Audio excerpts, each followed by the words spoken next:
Lève-moi, ça doit changer. Cette vie chrétienne confortable, dans mon salut, dans mon éternité, tout seul, dis ça doit changer au nom de Jésus.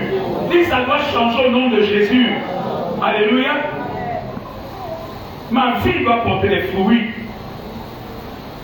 S'il n'y a pas cette révolution, frères et sœurs, vous savez, la Bible déclare que vous connaissez l'histoire de Lazare et du monsieur riche, n'est-ce pas? L'histoire du pauvre de Lazare et du riche. Quand le riche est mort et il allait en enfer, qu'est-ce qu'il a dit? Pendant qu'il souffrait dans l'enfer, il a dit quoi à Abraham? Il a dit, Père Abraham, s'il te plaît, j'ai encore des frères qui sont sur la terre. Et dès que je connais leur vie là, c'est ceux qui vont me suivre ici en enfer. S'il te plaît, il faut que tu envoies Lazare leur parler. Abraham, le père Abraham dit non, Lazare ne va pas partir. Il a dit, ils ont sur la terre des prophètes. Ils écoutent les prophètes. C'est en enfer.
C'est ce dimanche, mais nous avons préféré en tant qu'église, vraiment, on a voulu honorer les mamans, alléluia.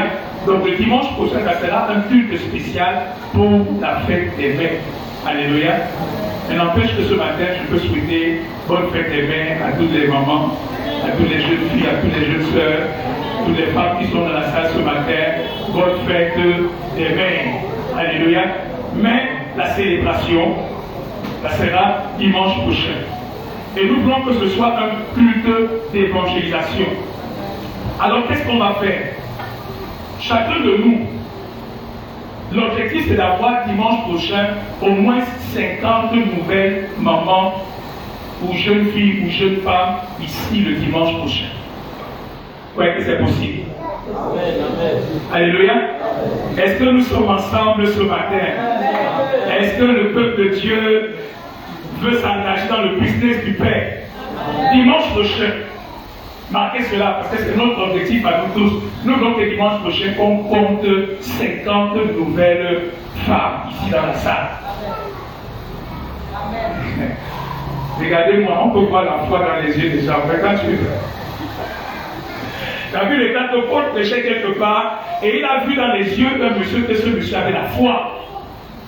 Alléluia. Amen. Il faut que tu t'occupes des affaires de ton Père. Il faut. Je vais te bousculer ce matin, même si tu ne me regardes pas, même si tu baisses les yeux, même si tu as l'impression que je te dérange, je te dis, il faut que quelqu'un te dérange. Parce qu'un temps vient où tu vas vouloir que quelqu'un te dérange à ce moment-là. Quand tu vas te trouver devant ton Dieu, les mains vides, quand tu vas te trouver devant ton Dieu sans fruit, qu'est-ce que tu vas répondre au Seigneur? Pardon, il ne faut pas que Dieu dise que je ne vous avais pas dit. Alléluia. Une vie chrétienne qui ne gagne pas des âmes est une vie chrétienne qui a perdu la vision de Dieu. Et tu dois être dérangé par rapport à cela. Alors, sur l'invitation que nous avons écrite, que nous avons faite, première chose, il y a une erreur qui s'est glissée. Malheureusement, on est encore dans le mois de mai. On a mis le mois de mai, mais c'est le 4 juin. Donc c'est le dimanche prochain. Donc quand vous allez remettre l'invitation sur l'enveloppe, vous allez mettre dimanche 4 juin. Donc mettez cette invitation dans une enveloppe. Alors, On a dit grand-mère, mère, sœur, épouse, fille, belle-mère, belle-sœur, belle-fille ou amie. Je veux te célébrer et je veux t'honorer à l'occasion de la fête des mères le dimanche 4 juin. Alléluia. Donc chaque membre de l'Église va choisir dans ses relations une femme. Ça peut être ton épouse, ça peut être ta belle-mère, ça peut être ta belle-fille, ça peut être une amie. Alléluia. Ça peut être ta soeur. Alléluia. Ça peut être ta mère. Donc chaque membre de l'Église va cibler une femme. Et de manière personnelle et spécifique, tu vas l'inviter en disant je veux t'honorer et je veux te célébrer. Alléluia. Moi, ma mère, elle est au village, mais j'ai mon épouse, j'ai mes soeurs. Je peux inviter ma soeur en disant je veux t'honorer et je veux te célébrer ce dimanche. Tu es là, peut-être tu n'es pas marié, tu es célibataire, mais une amie que tu as. Tu connais une amie, n'est-ce pas? Alléluia. Alors tu peux appeler ton ami en disant écoute, c'est la fête des mères, j'ai envie de t'honorer, de te célébrer. Nous avons des amis, n'est-ce pas? Peut-être tu as une belle-mère, tu es marié et tu as une belle-mère, tu veux aussi la célébrer. Peut-être que tu as une maman et tu as une belle-fille, tu peux aussi la célébrer. Alléluia. Ou tu as une grand-mère, tu peux aussi la célébrer. Donc chacun de nous certainement a une femme dans son entourage qu'il va cibler pour ce dimanche. Comment déjà avoir? Les enfants, ça va de soi, vos mamans sont là, vous allez les célébrer. Les maris aussi, ça va de soi, vous allez ajouter à votre invité, votre propre épouse, alléluia, que vous allez célébrer. Alléluia. Je prends mon exemple. Moi j'ai mon épouse et puis je vais inviter quelqu'un d'autre.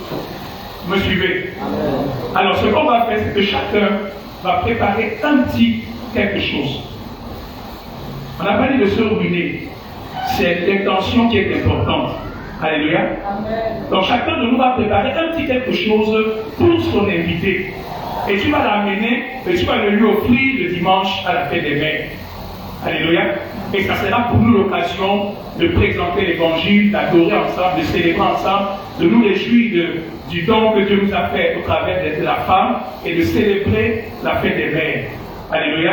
Mais ça sera l'occasion de permettre aux gens d'écouter aussi la parole de Dieu et l'évangile. Alléluia. Alléluia. Quelqu'un me suit ce matin. Même si tu es une jeune fille, tu peux avoir une amie du lycée, une camarade de classe, tu peux l'inviter. 2000 francs, 3000 francs, tu prépares un petit paquet, un petit quelque chose. Si tu n'as pas des idées, on peut te donner des idées. Le petit paquet qu'on va prêter pour ton invité. Alléluia. Ça sera juste une opportunité pour nous. Même Isaac a des amis qu'il peut inviter. Alléluia. Et je veux t'honorer spécialement, c'est personnalisé. Je veux t'honorer spécialement et te célébrer en tant que femme, en tant que mère, ce dimanche 4 juin. Alors je t'invite au rocher. Alléluia. Ne le fais pas de manière anonyme. Mets l'invitation dans l'enveloppe. Écris sur l'enveloppe dimanche 4 juin pour corriger la petite erreur qu'il y a dans l'invitation. Et à partir d'aujourd'hui, donc le mercredi, à partir de mardi, on va déjà mettre l'équipe de prière en place pour prier pour ce programme spécial. Que Dieu lui-même touche toutes les personnes qui seront présentes ici dimanche prochain. Alléluia. L'objectif c'est combien de mamans? Combien de femmes? Je n'entends pas tout le monde. Combien de femmes? Alléluia. Alors le protocole va vous distribuer cette invitation. Mettez ça, je vous en prie. Gardez ça précisément. Mettez dans une enveloppe. Écrivez sur l'enveloppe dimanche 4 juin. Me suivez. Écrivez sur l'enveloppe dimanche 4 juin et ciblez une femme. Jeunes gens, vous qui prenez là, vous mettez dans l'enveloppe. Petit, qui vient à l'église. Alléluia. Donnez à tout un chacun, que chaque personne ait la possibilité d'inviter. Même si tu peux avoir même une amie du quartier. Peut-être tu vas dire, moi je n'ai personne, il y a peut-être une amie du quartier. Alléluia. Une amie du quartier, une amie de bureau. Alléluia. Amen. tu mets ça dans une belle enveloppe et de manière personnalisée, tu adresses une invitation personnalisée à la personne. Alléluia. Alléluia. Est-ce que nous sommes ensemble ce matin? Est-ce qu'il y a des témoins ce matin? Alléluia. Est-ce qu'il y a des gens qui veulent gagner les points pour le royaume de Dieu? Mais ça, il y a la grâce de Dieu avec toi, le Saint-Esprit. Vous savez, j'ai vu une sœur de l'église qui travaille beaucoup ces derniers temps. Et on a compris qu'il n'y a rien sans le travail. Alléluia. Il n'y a rien sans le travail. Le monde est gouverné par le marketing. Le monde est gouverné par le marketing. Si tu ne parles pas, si tu n'as pas de stratégie pour ramener les gens à ta cause, tous les jours nous combattent de publicité à gauche, à droite. Tu peux prendre une, deux invitations, mettre dans l'enveloppe, inviter ces personnes. Et je t'assure que le ciel ne restera pas insensible. Le ciel ne peut pas rester insensible devant un homme qui a à cœur les intérêts du royaume de Dieu. Le père ne peut pas rester indifférent quand il voit son fils qui s'engage dans le business familial. Le cœur du père ne peut pas rester insensible, ça je te l'assure. Dieu ne peut pas rester indifférent. Donc nous voulons vraiment dimanche prochain avoir ce culte d'évangélisation, au moins 50 femmes à qui nous allons remettre des cadeaux pour les honorer et qui on va mettre un peu de joie dans nos cœurs et qui auront l'occasion d'écouter la parole de Dieu. Alléluia. Alléluia. Est-ce qu'on peut lever nos mains vers le Seigneur et prier simplement pour lui faire? Nous te recommandons ce programme de dimanche prochain. Nous voulons avoir une opportunité de témoigner de toi, de parler de ta part, de présenter la bonne nouvelle de Jésus, de partager ta parole, Seigneur. Je voudrais que tu m'accordes la grâce par ton Esprit Saint, Seigneur, que je sois un témoin et que je puisse, Seigneur, amener une femme ce dimanche, une maman, une amie, une collègue, Seigneur, dans ta maison au nom de Jésus. Seigneur, accorde-moi cette grâce maintenant. Dispose de tout ce qui est nécessaire comme moyen financier. Si Dieu a donné le sang de Jésus, ce qu'il avait de plus précieux, que représente 1000 francs, 2000 francs, 3000 francs, que tu peux dépenser parce que quelqu'un va écouter la bonne nouvelle. C'est peu de choses, mon frère. C'est peu de choses, ma soeur. Dis, Seigneur, accorde-moi la grâce de prendre à cœur ce programme et de pouvoir travailler dès demain, dès aujourd'hui d'ailleurs, pour ce programme. Ne n'attends pas la dernière minute. Dès ce soir, dès demain, commence déjà à cibler les personnes, à prier et à les inviter pour ce dimanche. Alléluia. Est-ce que quelqu'un dit amen à cela? Est-ce que le peuple de Dieu dit amen à cela? Alléluia. Alléluia. Nous avons passé une semaine merveilleuse. Et ce matin, nous allons clôturer la semaine de la Pentecôte ce matin. Et je crois que le Seigneur va encore bénir chacun d'entre nous. Alléluia. Alléluia. Si ton voisin somnole un peu, touche-le. C'est vrai qu'il fait très chaud, mais touche-le ce matin parce que tu as besoin d'écouter le message de ce matin. C'est un message important. C'est vraiment une clé spirituelle que le Seigneur voudrait nous montrer ce matin. Est-ce qu'on peut baisser nos têtes? Notre Père et notre Dieu, nous voulons recommander l'écoute de ta parole. Nous voulons recommander la proclamation de ta parole. Que maintenant, Seigneur, ton Esprit Saint se saisisse de chacun de nous, Seigneur. Que ton Esprit Saint maintenant, ô Dieu, règne souverainement dans chaque cœur, dans chaque pensée, au nom de Jésus de Nazareth. Que l'Esprit de Dieu domine maintenant dans nos pensées et que, Seigneur éternel, nous soyons capables de recevoir ta parole, de l'écouter comme tu veux que nous l'écoutions ce matin, de la recevoir comme tu veux que nous la recevions ce matin, de la transmettre comme tu veux que nous la transmettions ce matin. Viens à notre secours, Seigneur. Aide-nous, notre Dieu. Tu connais la faiblesse humaine. Aide-nous ce matin, Seigneur. Que ta grâce soit sur nous pendant que nous sommes en ce lieu de vie ce matin. Au nom de Jésus. Amen. Amen. Amen. Amen. Le thème sur lequel nous avons travaillé depuis mercredi pour le séminaire de Pentecôte, nous l'avions intitulé « C'est le troisième jour ». Alléluia. Et nous avons lu le texte de base dans Osée, au chapitre 6, les versets 2 et 3, où la Bible dit, c'est une promesse que Dieu fait à Israël. C'est une parole que Dieu adresse à Israël. Et il leur dit, dans 2 jours, je vous rendrai la vie. Et le 3e jour, je ferai quoi? Je vous relèverai. C'est une promesse extraordinaire. C'est Dieu qui s'engage à relever son peuple. Et nous avons dit que le mot relever ici, il s'agit en fait du mot résurrection. Dieu dit, je vais vous ressusciter. Je vais vous donner une nouvelle vie. Alléluia. Je vais vous donner une nouvelle vie. Et pourquoi nous avons pris le 3e jour? C'est parce que le 3e jour, c'était le jour de la résurrection de Jésus. Le 3e jour est symbolique de quoi? Le 3e jour est symbolique du fait que, ou ce qui voulait représenter le fait que le Saint-Esprit a été envoyé de la part du Père pour aller dans le tombeau où le corps de Jésus était couché, pour ressusciter le corps de Jésus et redonner une nouvelle vie au corps de Jésus. Donc Jésus a pu ressusciter et sortir du tombeau parce que le Père a envoyé la puissance du Saint-Esprit, a envoyé le Saint-Esprit qui a par sa puissance régénéré, restauré la vie dans le corps de Jésus. C'était un acte divin. C'était une intervention divine.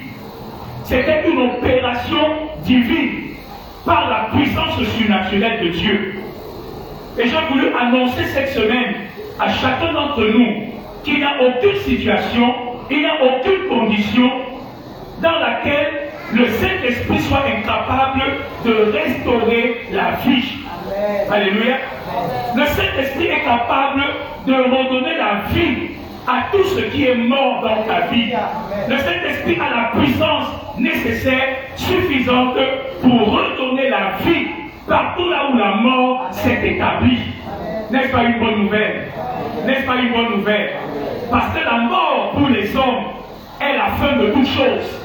La mort pour les hommes, il n'y a plus rien à faire quand la mort a frappé. Mais pour Dieu, même quand il y a la mort, la résurrection est toujours possible.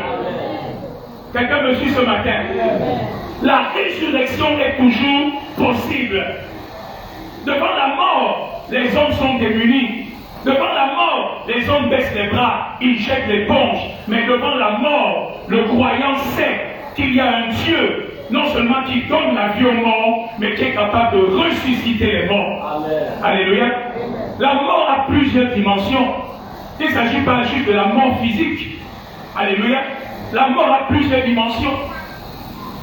La maladie est une forme de mort. La pauvreté est une forme de mort. Alléluia.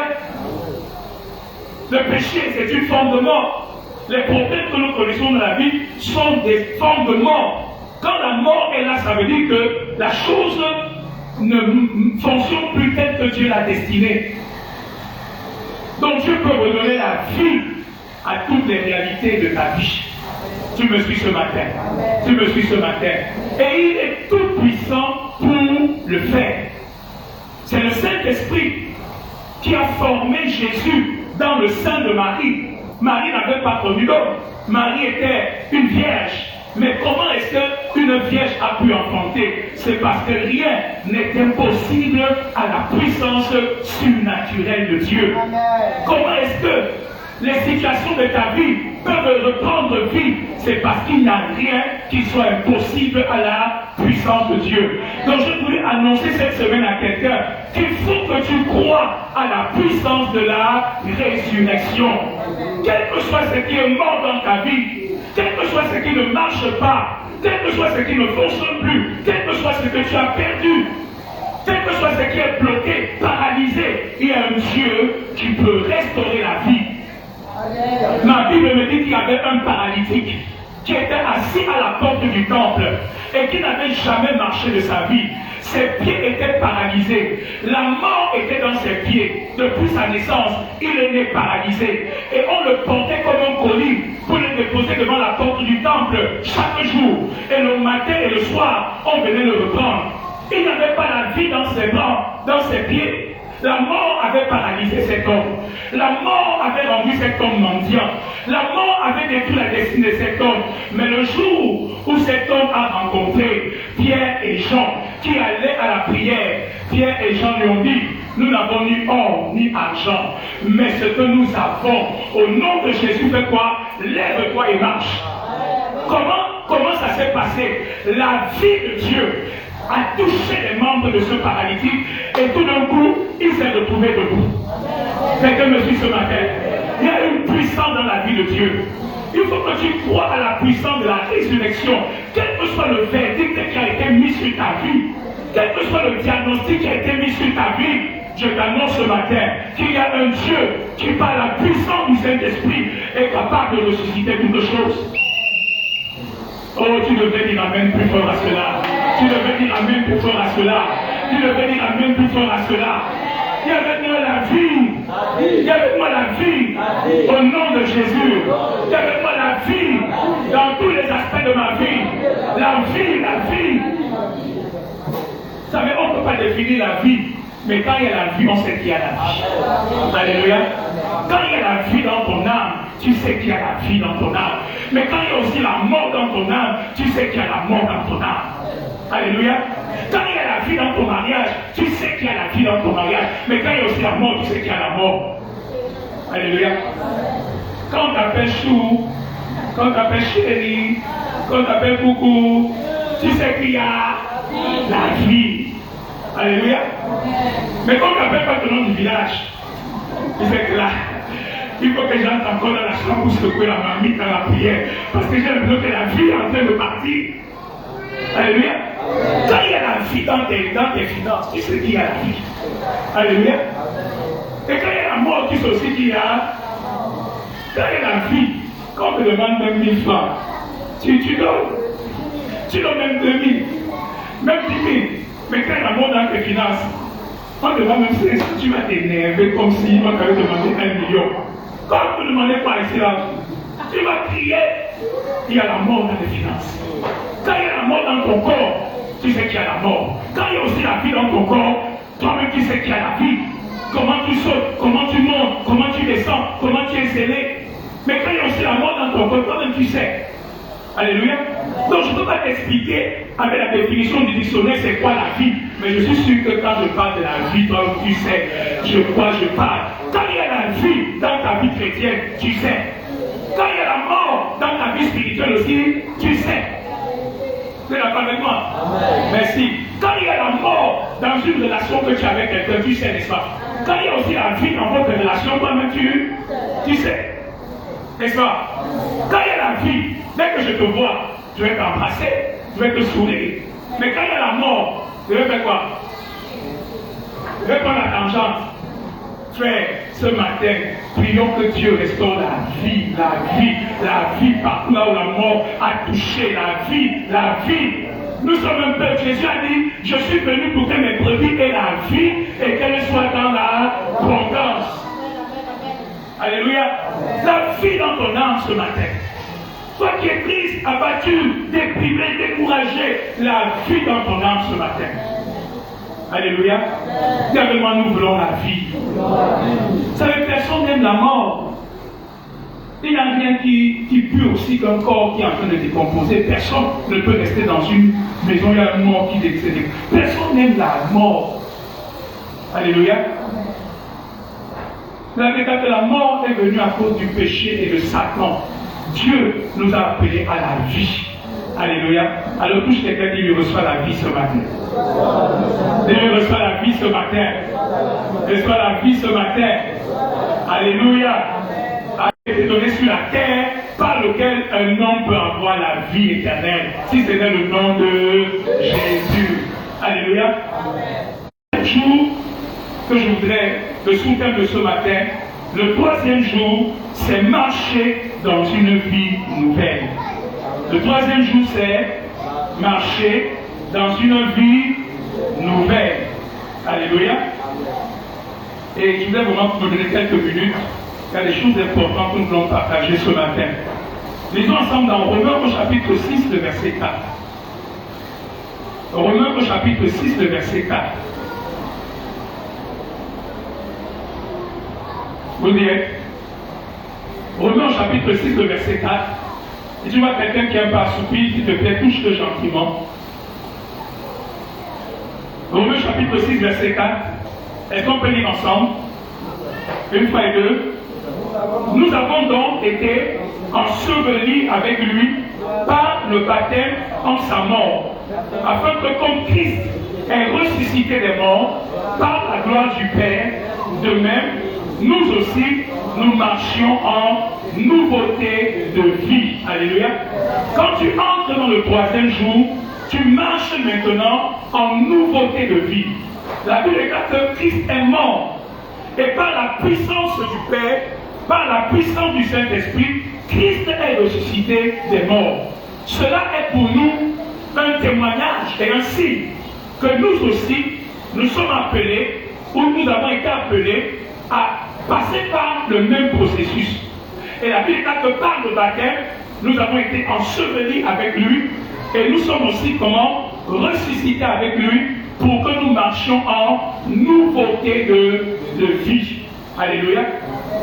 Et je m'étais dit que le Saint-Esprit est la capacité que Dieu a donnée à chacun de nous pour marcher dans une vie nouvelle.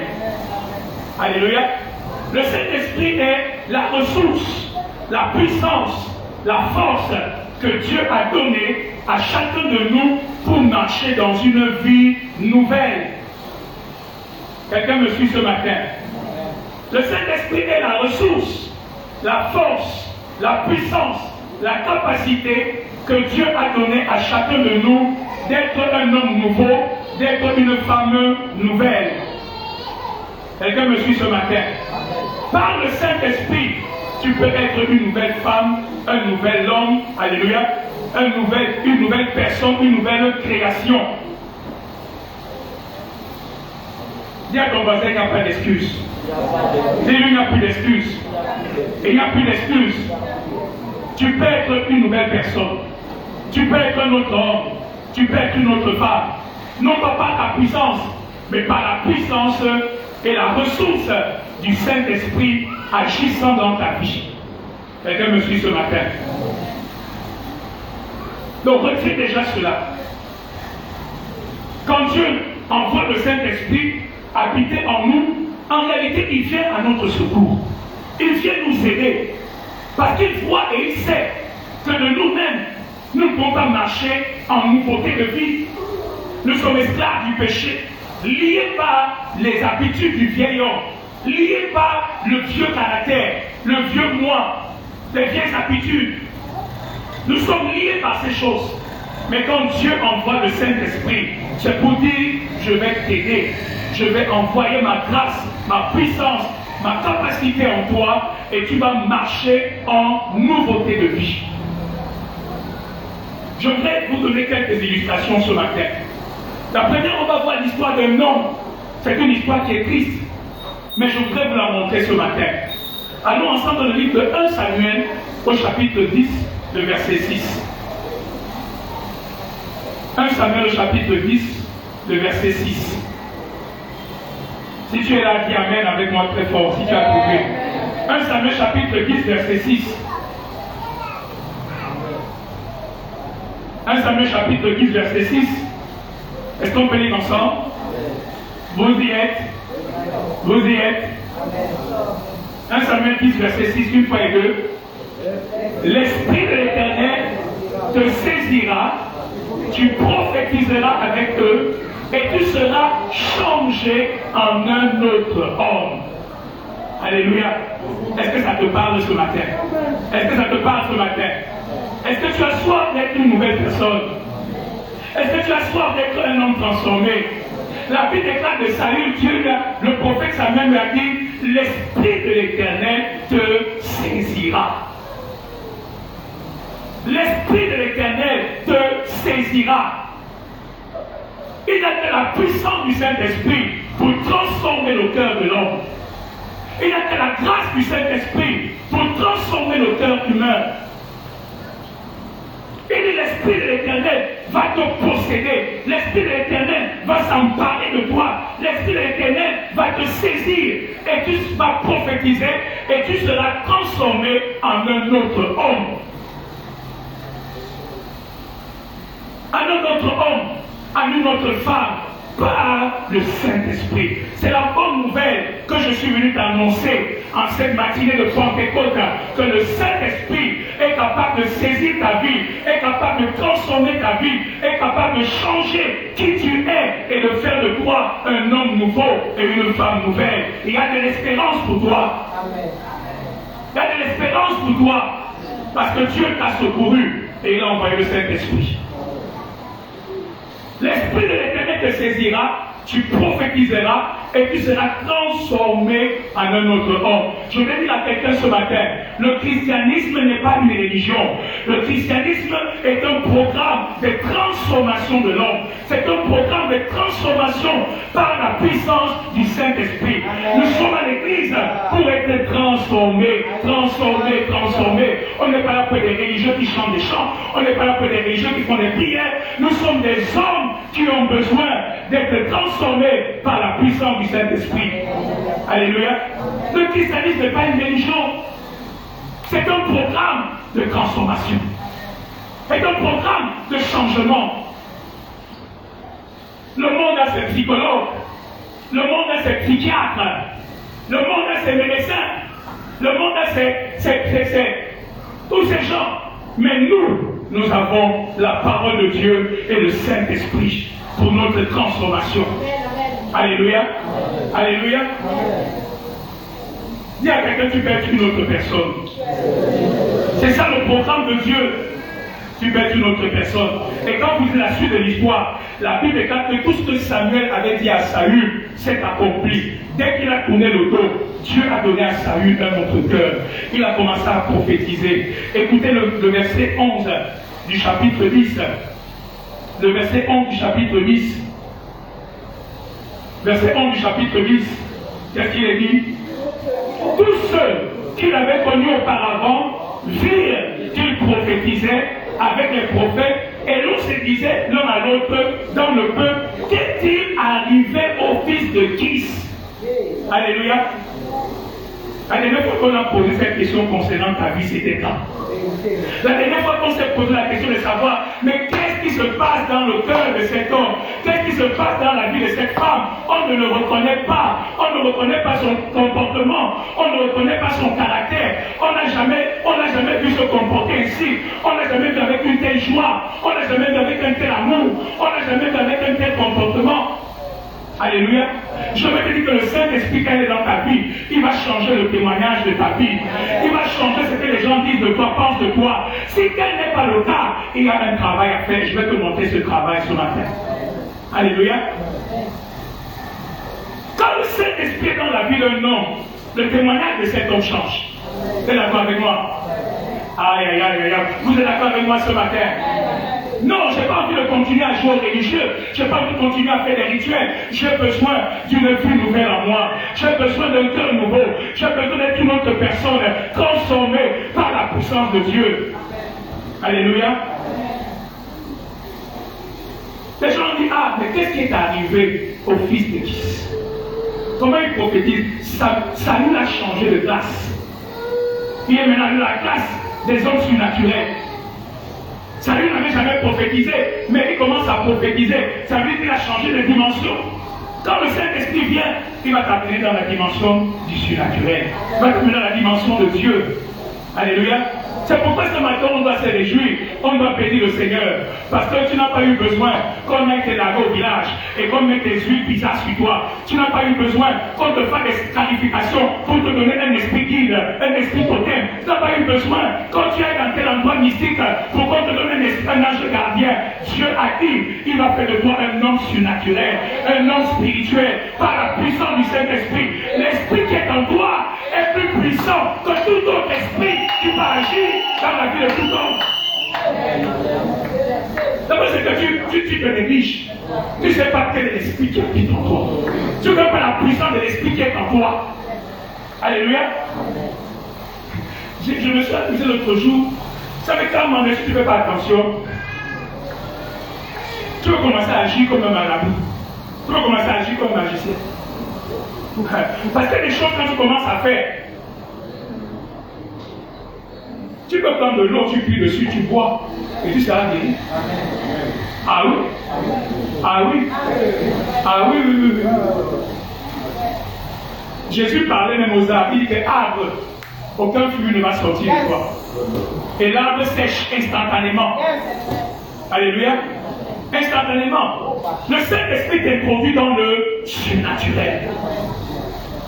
Une dimension à laquelle les hommes aspirent, mais toi, le Saint-Esprit t'a projeté. Amen. Et tu es assis en Christ dans les lieux célestes, au-dessus de toute domination, de tout pouvoir, de toute autorité.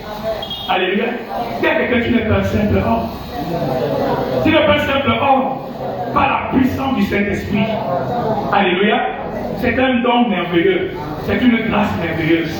Alléluia. Donc, Saül a été transformé, mais, c'est là le gros mais. C'est que Saül finit mal. Pourquoi? C'est la question à laquelle on va essayer de répondre. Pourquoi Saül finit mal? Parce que regardez avec moi ce que la Bible dit dans 1 Samuel au chapitre 16, verset 14. 1 Samuel chapitre 16, verset 14. 1 Samuel chapitre 16, verset 14. Est-ce qu'on peut lire ensemble ces paroles tristes? 1 Samuel chapitre 16, verset 14. Vous y êtes? Vous y êtes? Est-ce qu'on peut lire ensemble une fois et deux? L'Esprit de l'Éternel se retira de Saül, qui fut agité par un mauvais esprit venant de l'Éternel. Alléluia. Ça, c'est la fin de l'histoire de Saül. Oh, bien-aimé, c'est triste. Nous venons de lire comment est-ce que l'Esprit de l'Éternel avait saisi Saül. Saül avait été rempli de l'Esprit. Saül a goûté au surnaturel. Saül a goûté à la puissance de Dieu. Il a prophétisé. Saül a été transformé en un autre homme. Il a eu un cœur nouveau. Et Saül a commencé à être utilisé par le Saint-Esprit. Il a détruit les Amalécites qui venaient contre Israël. Saül a été utilisé par Dieu. Mais la fin de l'histoire nous dit qu'à un moment donné, Saül est tombé et l'Esprit de l'Éternel s'est retiré de Saül et un mauvais esprit venant de l'Éternel s'est emparé de Saül. C'est triste, n'est-ce pas? C'est triste, n'est-ce pas? Comment peut-on commencer par l'Esprit et finir possédé par un mauvais esprit? Comment peut-on commencer par l'Esprit et finir en consultant les marabouts? Parce que c'est là où Saül a fini. Il a commencé à consulter les magiciens. Il a commencé à invoquer l'esprit des morts. Pourquoi? Mais à une époque de sa vie, quand il était rempli de l'esprit, Saül a chassé du territoire d'Israël les magiciens, les marabouts et tous ceux qui invoquaient les morts. Il les a chassés. Mais quand l'esprit de Dieu s'est retiré de lui, Saül est allé là où il avait chassé les magiciens pour aller invoquer l'esprit des morts là-bas. Comment ça se fait? Est-ce possible? Qu'est-ce qui s'est passé? Comment est-ce que je peux commencer par l'esprit et terminer comme Saül est en train de finir? Et pour ceux qui veulent comprendre, on n'a pas le temps d'entrer les détails. Quand on dit un mauvais esprit venant de l'Éternel, c'est juste une façon de dire que quand l'esprit de l'Éternel s'est retiré, il y a eu un vide. Et un esprit de Satan est venu prendre possession. Et je veux dire à quelqu'un ce matin que quand tu n'es plus sous l'influence du Saint-Esprit, tu es ouvert à l'influence des mauvais esprits et de tout ce qui ne vient pas de Dieu. Parce que la présence du Saint-Esprit est ta protection contre l'influence des mauvais esprits. Tu me suis ce matin. Souvent les gens n'aiment pas qu'on parle de la sorcellerie et de toutes ces choses, mais elles existent, ce sont des réalités. Quand tu n'es plus sous l'influence du Saint-Esprit, tu es livré à toutes les sortes d'influences maléfiques, négatives, sataniques qui peuvent exister. Et la Bible dit que quand l'Esprit de l'Éternel s'est retiré, l'Esprit de Satan aussi est entré. Je vais t'annoncer ce matin Que tu sois conscient ou pas, chaque homme sur cette terre est influencé par un esprit ou un autre. Vérité. Soit tu es influencé par l'esprit de Dieu, soit tu es influencé par l'esprit de Satan. D'une manière ou d'une autre, il n'y a pas de demi, il n'y a pas de milieu. Soit c'est l'esprit de Dieu qui influence ta vie, soit c'est l'esprit de Satan qui influence ta vie. Éphésiens 2, 1 à 2 nous dit quoi? Vous étiez morts dans vos offenses et dans vos péchés dans lesquels vous marchiez, selon la puissance du prince de l'air et selon l'esprit qui agit dans les fils de la rébellion. Quand un homme est rebelle envers Dieu, sachez qu'il est sous l'influence de l'esprit satanique. Quand un homme rejette Dieu, il est sous l'influence de l'esprit qui n'est pas de Dieu. Sous quelle influence veux-tu vivre? Sous quelle influence veux-tu opérer sur cette terre? Il n'y a que deux possibilités, soit l'esprit de l'Éternel, soit l'esprit qui vient de l'autre. Les hommes pensent souvent qu'ils sont bien. Ah non, ils sont bien, frères et sœurs. Il y a des esprits qui manipulent les hommes, qui manipulent leur comportement, qui manipulent leur caractère, qui manipulent leur cœur, qui manipulent leurs décisions. Ils disent c'est moi, je prends, mais je suis content d'être comme ça. Tu n'es pas content d'être comme ça. C'est un esprit qui est en train de te transformer, de te déformer. Parce que Dieu ne t'a pas créé comme ça. Sous quelle influence veux-tu vivre? Sous quelle influence veux-tu vivre? Moi, je veux vivre sous l'influence du Saint-Esprit. Alléluia. C'est important que tu comprennes cela. La Bible dit qu'il y a l'esprit du monde. Il y a l'esprit de ce monde qui influence nos vies. Alors, écoutez, la Bible déclare que l'Esprit de l'Éternel s'est retiré de salut. Écoutez-moi ce matin. Je ne veux pas entrer dans les débats théologiques de savoir si un chrétien peut perdre l'Esprit de Dieu ou pas. Je ne veux pas entrer dans les débats théologiques de savoir si un chrétien qui est sauvé peut perdre son salut. Ça ne m'intéresse pas. Alléluia. Mais quand je lis ma Bible, je me rends compte que la Bible dit quelque chose de très précis. La Bible dit par exemple qu'un chrétien est capable d'éteindre l'esprit dans sa vie. Vous avez lu cela, n'est-ce pas? 1 Thessaloniciens chapitre 5 verset 19 qui dit quoi? N'éteignez pas l'esprit. Donc, il est possible qu'un chrétien puisse éteindre l'esprit. Je vous parle de cela pour que vous ne soyez pas dans la confusion en disant est-ce que le Saint-Esprit peut se retirer d'un chrétien? Ce n'est pas mon débat. Alléluia.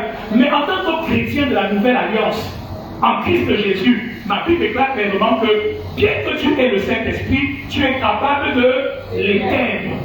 Alléluia. C'est comme un feu, c'est comme une flamme que tu es capable d'éteindre. Vous me suivez? Deuxième chose que la Bible dit clairement, c'est qu'on est capable d'attrister l'esprit. Éphésiens 4:30. Est-ce que nous sommes ensemble? Est-ce que nous sommes ensemble ce matin? Suivez-moi, je vous amène quelque part. Donc un chrétien peut éteindre l'esprit, un chrétien peut attrister l'esprit. Troisième chose que ma Bible me dit, c'est qu'un chrétien peut outrager l'esprit. Hébreux 10:29. Outrager l'esprit. Ça veut dire quoi? Manquer du respect à l'esprit de Dieu. Ne pas donner à l'esprit de Dieu sa valeur. Ne pas donner à l'esprit de Dieu sa importance. Quand tu outrages l'esprit, tu es en train de manquer du respect à l'esprit qui habite en toi. Alléluia.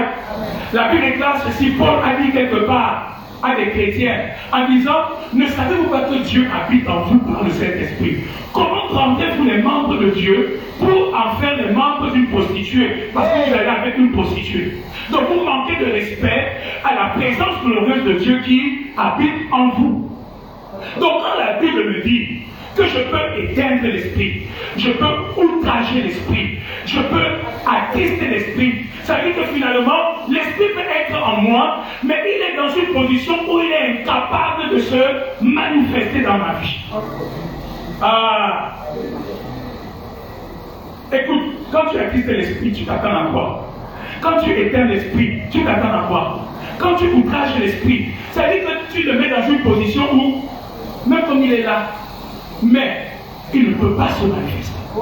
Il ne peut pas se manifester dans ta vie. Et c'est un peu ce que la Bible nous montre avec Saül, où on dit que l'Esprit s'est retiré de Saül. Vous me suivez ce matin? La Bible dit dans Actes au chapitre 5, verset 9, que lorsque Ananias et Saphira ont menti à Pierre, Pierre leur a dit ceci. Pierre lui dit, Ananias, pourquoi Satan a-t-il rempli ton cœur au point que tu mentes au Saint-Esprit? Vous avez lu ça dans vos Bibles, n'est-ce pas? Un chrétien peut mentir au Saint-Esprit. Est-ce que le Saint-Esprit a posé la question à Ananias? Qui avait posé la question à Ananias? C'est Pierre. Mais Pierre lui dit, comment Satan a-t-il rempli ton cœur? L'influence. Comment c'est-il fait que tu t'es retrouvé sous l'influence de Satan et il t'a poussé à mentir au Saint-Esprit et à tenter l'Esprit du Seigneur?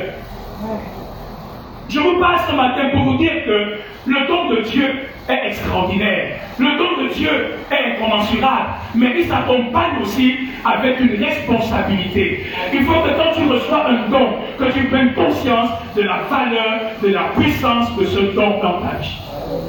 Alléluia. Il y a des choses que tu peux faire, il y a des choses que nous faisons et qui attristent l'esprit, qui éteignent l'esprit. On peut même mentir à l'esprit. D'une manière ou d'une autre, nous le faisons. Quelqu'un me suit ce matin. Donc finalement, on peut se retrouver dans une situation où l'Esprit de Dieu est en nous, mais il est incapable d'agir et d'opérer. Il y a une chose que Saül a perdu de vue, et je vais te le dire ce matin. Bien que rempli de l'Esprit de Dieu, bien que saisi par l'Esprit de Dieu, Saül a oublié qu'il y avait un ennemi. Et cet ennemi, c'était lui-même. Alléluia. Cet ennemi, c'était sa propre chair. Cet ennemi, c'était son propre moi. Cet ennemi, c'était son orgueil. Cet ennemi, c'était son impatience. Cet ennemi, c'était l'esprit de peur qu'il y avait en lui. Cet ennemi, c'était ce désir de gloire qu'il avait. Bien que rempli de l'esprit, ça lui a oublié qu'il est le premier ennemi de l'action du Saint-Esprit dans sa vie. Est-ce que tu sais que tu es le premier ennemi de l'action du Saint-Esprit dans ta vie? Oh, suis-moi bien ce matin. Tu es l'ennemi de l'action du Saint-Esprit dans ta vie. Saül a oublié qu'il est dans une guerre. Ce n'est pas d'abord contre les ennemis d'Israël, mais cette guerre est d'abord contre lui-même. Chaque chrétien rempli de l'Esprit de Dieu va être dans une bataille. Et cette bataille n'est pas d'abord contre le diable, mais c'est contre lui-même d'abord. Sa propre chair. Alléluia. Sa propre chair. Est-ce que la Bible ne dit pas que les désirs de l'Esprit sont contraires aux désirs de... Oh, parlez-moi ce matin. Les désirs de l'Esprit sont contraires aux désirs. Donc l'Esprit est en toi et l'Esprit a ses désirs à lui. Mais la chair a aussi ses désirs à elle. Et la Bible dit qu'il va y avoir une bataille entre le désir de l'Esprit et le désir de la chair. Sous quelle influence veux-tu vivre?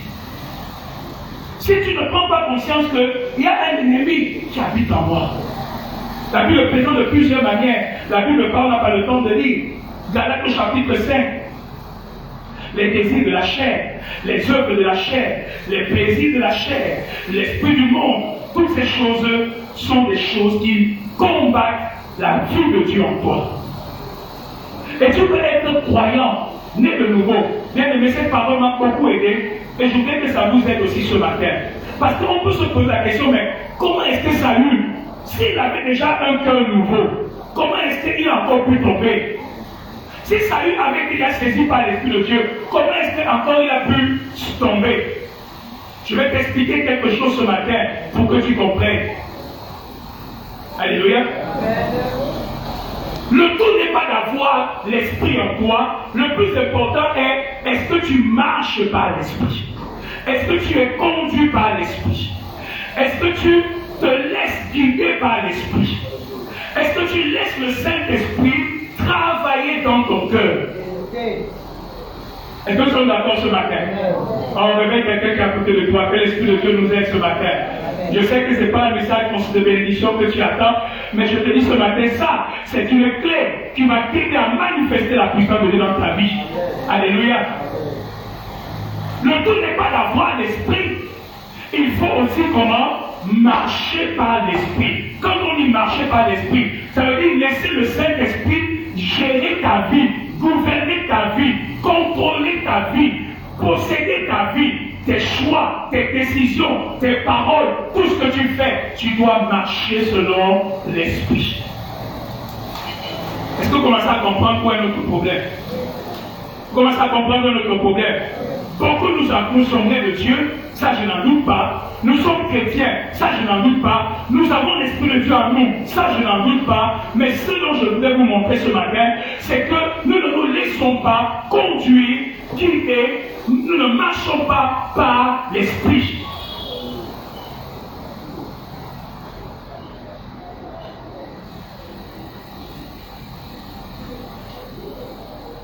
Je voudrais que tu médites là-dessus ce matin. Jusqu'à quel point le Saint-Esprit est-il au contrôle? Jusqu'à quel point est-il celui qui gouverne et qui dirige ta vie de tous les jours, ta vie au quotidien?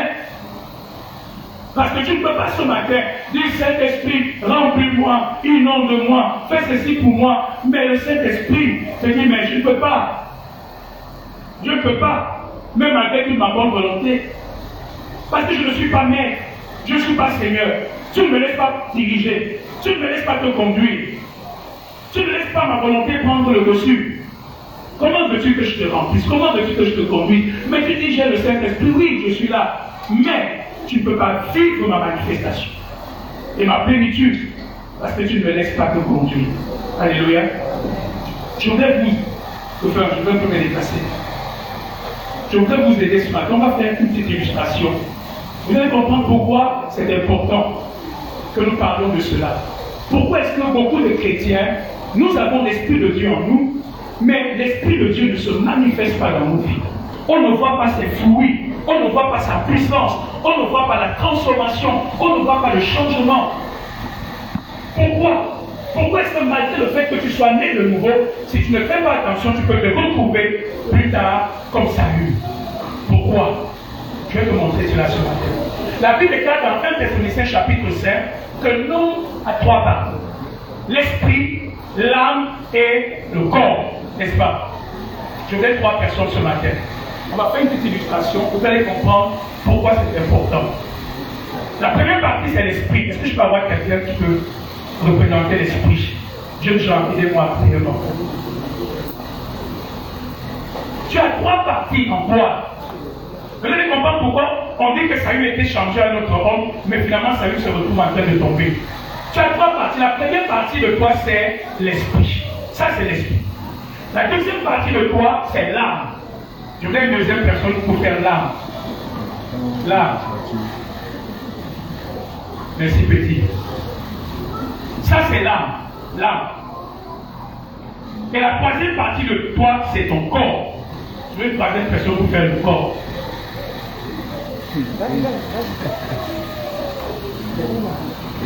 Merci. Ça, c'est le corps. Et ça, c'est ton être tout entier. L'esprit, l'âme et le corps. Me suivez ce matin. L'esprit, c'est ce qui te permet d'être en relation avec Dieu. C'est l'esprit qui te permet d'être en communication avec Dieu. L'esprit te rend conscient de Dieu. C'est avec l'esprit qu'on adore. C'est avec l'esprit qu'on sert Dieu. C'est avec l'esprit qu'on loue Dieu. Donc c'est l'esprit qui te permet d'avoir une relation avec Dieu. Ok? L'âme maintenant, ton âme, c'est ce qui te permet d'être conscient de toi-même, de ta propre personne. L'âme te met en communication avec toi-même.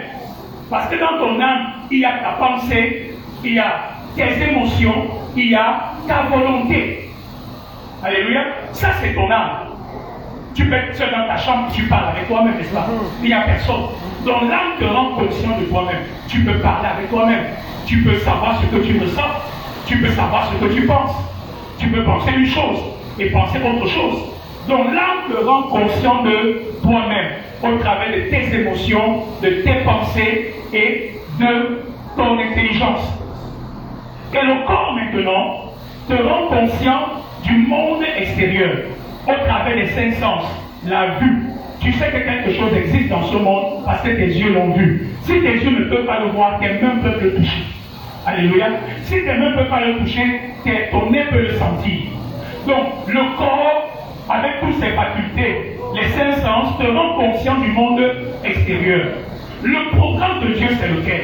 C'est que la vie de Dieu est dans ton esprit. Et cette vie de Dieu doit couler jusqu'au niveau de ton âme. Et cette vie de Dieu qui est dans ton âme va couler au niveau de ton corps. Et cette vie de Dieu qui est maintenant dans ton corps va se répandre autour de toi. C'est cette vie de Dieu qui est dans ton corps qu'elle se manifeste, que tu es capable d'imposer. Si j'impose les mains à quelqu'un et que cette personne est guérie, c'est la vie de Dieu qui est en moi qui a guéri cette personne, n'est-ce pas? Et donc cette vie est arrivée jusque là mon corps et elle s'est manifestée au travers de mon corps. La Bible est là par exemple qu'on prenait des mouchoirs, on mettait sur le corps de Pierre et de Paul. Et on prenait ces mouchoirs, on allait poser sur des malades et les malades étaient guéris. Pourquoi? Parce que la vie de Dieu était arrivée jusqu'au niveau de leur corps. Et elle se communiquait maintenant autour d'eux. Tu es dans une maison, il y a le mauvais esprit qui dérange, il y a les puissances sataniques qui dérangent. La vie de Dieu doit passer au travers de toi pour s'établir dans ton environnement. Amen. Alléluia. Mais cette vie, elle commence ici, dans ton esprit. Alléluia. Elle commence dans ton esprit. Parce que quand nous naissons de nouveau, qu'est-ce qui naît de nouveau? C'est notre esprit qui naît de nouveau. C'est l'Esprit de Dieu qui naît de nouveau. Quand tu acceptes Jésus, l'Esprit de Dieu vient habiter dans ton esprit et il régénère ton esprit. Alléluia. Il donne une vie nouvelle à ton esprit. Et la vie là qui est dans ton esprit, c'est la vie de Dieu lui-même. Alléluia. De même qu'un parent donne à son enfant la vie physique, l'ADN du Père, de la même manière, quand Dieu devient ton Père, tu as dans ton esprit la nature de ton Père, les capacités de ton Père, les ressources, l'ADN, tout ce que Dieu est, il a mis en toi par le Saint-Esprit. Mais ça, c'est dans ton esprit. Tu me suis ce matin? C'est dans ton esprit. Mais il y a un problème, c'est que ici, là, on a l'âme. L'âme, c'est le centre de la personnalité humaine. Alors, qu'est-ce qu'il y a dans l'âme? Dans l'âme, il y a tes pensées. L'âme te donne des opinions personnelles. Je pense que ceci, je pense que cela, je suis ceci, je suis cela. L'âme te donne des opinions personnelles. L'âme te donne des décisions personnelles. Parce que tu as une volonté. Tu es d'accord avec moi?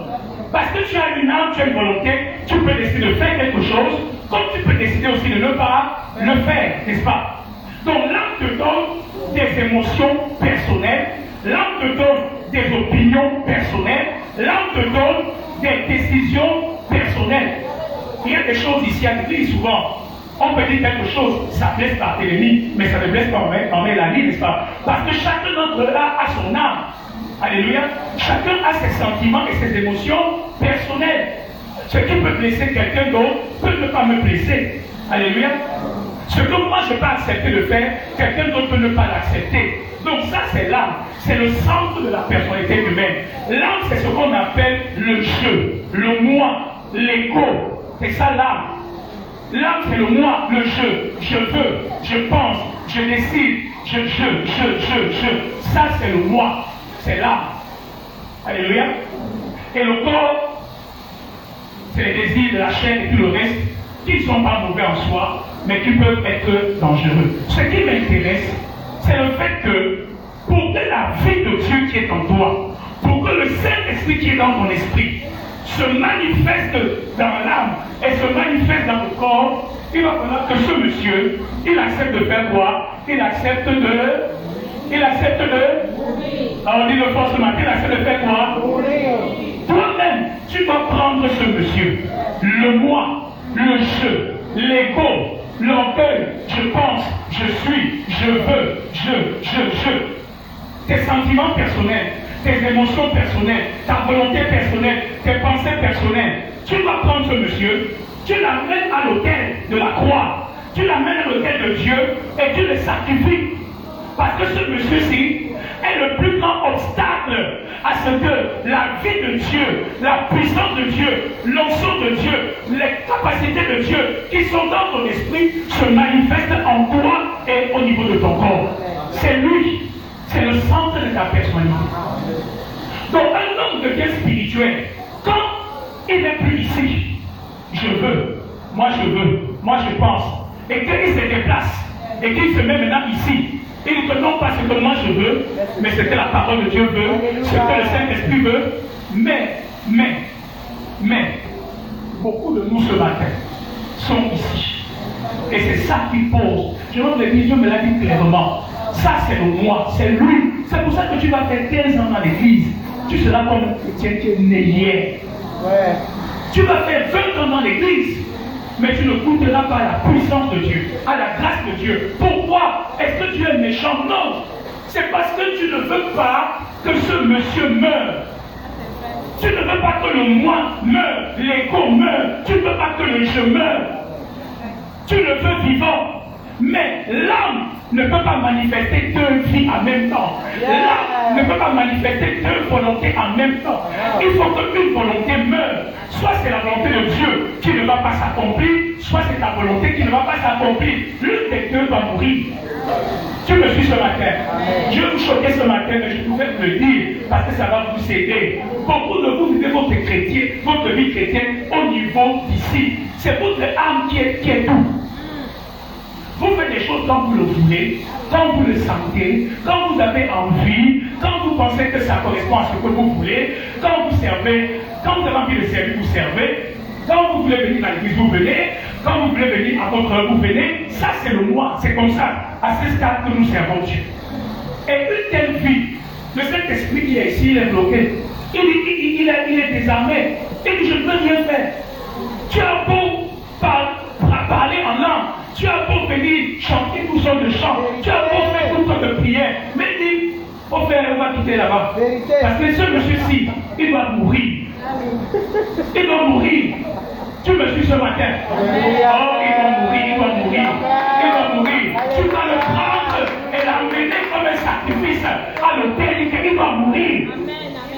La mort, c'est quoi? La mort, c'est le refus catégorique de laisser notre jeu, la volonté du moi, dominer notre vie.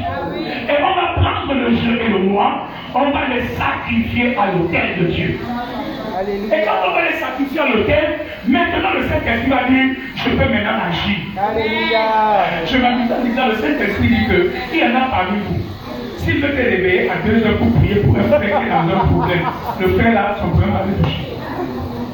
Parce que le temps que tu te réveilles pour commencer à prier, mais il y en a parmi nous qui ont été habitués, qui savent que quand le Saint-Esprit même à 2 heures, il sait pourquoi, peut-être quelqu'un qui a un problème, je veux être en prière pour lui. Mais toi tu aimes vraiment le sommeil. Tu as fixé ton heure à Dieu. Que patron, je vais te voir à 6 heures, mais quand tu es 5 heures, c'est mon heure de sauter, respecter ça. En fait, quand tu dis au Saint-Esprit de respecter toi, mais il va respecter. Mais au lieu de payer de qui? C'est de toi. Mais si tu l'as habitué à dire que Saint-Esprit, je suis ta personne, lève-moi quand tu veux, on va travailler. Quand il va te lever, vous savez qu'il y en a parmi le Saint-Esprit a même peur de venir vous déranger. Oui, il a même peur, oui. Il a peur parce que il ne sait pas ce qui peut se passer. Parce qu'un homme qui n'est pas mort à lui-même, il peut te balancer n'importe quoi. Il y a quelqu'un qui va mourir. Et beaucoup de vos vies chrétiennes sont comme ça. Même ce matin, on chante Pentecôte, frère. Je ne me fais aucune illusion. Pentecôte, c'est pas tout ce qu'on va de chanter. Pentecôte, c'est quand ce monsieur meurt et que tu dis, Saint-Esprit, je m'abandonne à toi. Je m'abandonne à toi. Je m'abandonne à toi. Il faut que ce monsieur cède. Il cède. Il faut qu'il dégage. Il faut que ce monsieur dise, Saint-Esprit, c'est toi maintenant qui es le Seigneur. C'est toi qui dis ce qu'on va faire. Alléluia. C'est toi qui dis là où on va aller. Tu as déjà choisi tes temps où tu veux que le Saint-Esprit te visite. C'est dimanche entre 9h et 12h. Il faut que tu me parles à ce moment-là. Frère, qui est le Seigneur? Qui est le Seigneur de qui? Hein? Qui est le Seigneur de qui?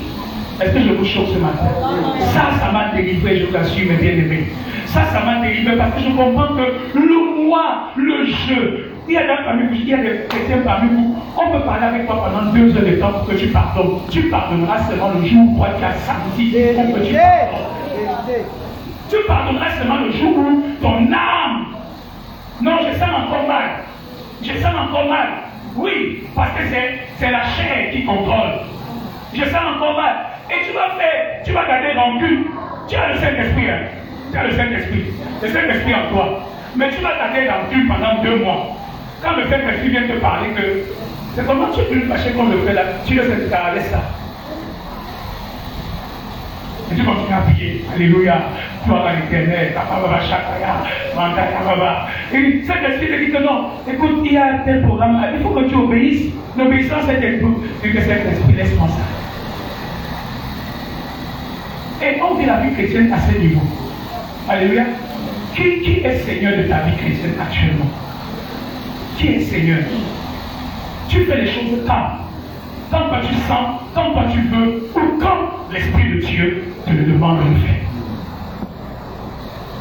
Et ne vous étonnez pas que ta vie chrétienne est lourde, ta vie chrétienne est fatigante, ta vie chrétienne est dure. Il n'y a pas de joie, il n'y a pas de zèle, il n'y a pas d'enthousiasme. Lire la Bible, c'est compliqué. N'en parlons pas de prier chaque matin. Pourquoi? Le moi. Le moi. Le moi. Qu'est-ce qui t'empêche de changer la vie? C'est le moi. Et tu as le Saint-Esprit avec toi. Il marche avec toi tous les jours. Il voit ta rébellion et ton entêtement. Il dit seulement que tu ne sais même pas. Tu ne sais pas ce que tu as fait de faire. Donc, celui-ci.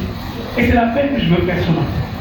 Je veux que les gens prennent leur moi ce matin et qu'ils amènent ça à l'autel de Dieu et qu'ils sacrifient ça. Non pas ce que je veux, mais ce que toi tu veux. Quand tu commences à parler comme ça, le Saint-Esprit commence à être content. Le Saint-Esprit commence à voir que tu es en train de changer le temps pour devenir un homme spirituel. Oh, le Saint-Esprit aime ça parce que tu es en train de préparer son chemin. Non pas ce que je veux. Vous savez souvent, ma femme aime les chaussures comme toutes les femmes. Et les chaussures qu'elle a, qu'elle a achetées depuis des années, qu'elle ne porte plus, qu'elle a serre. Mais, d'une manière bizarre, les chaussures sont toujours là. Alors, des jours, je ne sais pas ce qu'il apprend. Elle m'appelle, elle dit, chérie, moi je veux me débarrasser de tout ça. Je dis, ok, j'arrive, je prends une chaussure. Elle dit que chérie, on fait comment? Je suis à ma côté gauche. Je dis, on fait comment? Moi, je ne veux pas jeter ta chose. On fait comment? Elle dit que non, on va jeter demain, je mets à côté. On prend une autre. Je dis, on fait comment? Elle dit que non, ça jette. Je prends, je jette. Hein? Je prends une autre. Je dis, on fait comment? On jette ou on ne jette pas? Je dis que non, c'est quand même une grande marque. Hein? De manière bizarre, il y a comme un fil émotionnel qui est entre son cœur et la chaussure. Mais le fil là, on doit couper ça. Mais ce fil là, moi je ne peux pas le couper. Je veux qu'elle me donne la permission. Je veux qu'elle me dise oui. Je veux qu'elle cède. Je veux qu'elle s'ouvre. Je veux qu'elle accepte que oui, cette chaussure doit partir à la poubelle. C'est la même chose que le Saint-Esprit fait dans ta vie. Je jette. Tu veux que je t'aide? Tu veux que j'enlève cette colère? Tu veux que j'enlève cette impureté? Tu veux que j'enlève ces mauvais désirs? Non, Saint-Esprit, je cherche. Oh, on m'a trop blessé. Non, j'aime encore, c'est encore le goût. Laisse-moi encore un peu continuer à jouir pendant quelques temps. On peut te prendre comme ça, tu n'es pas. Non, je suis. Pourquoi? Je veux vous dire une chose. Ça, c'est ce que la Bible appelle la sanctification.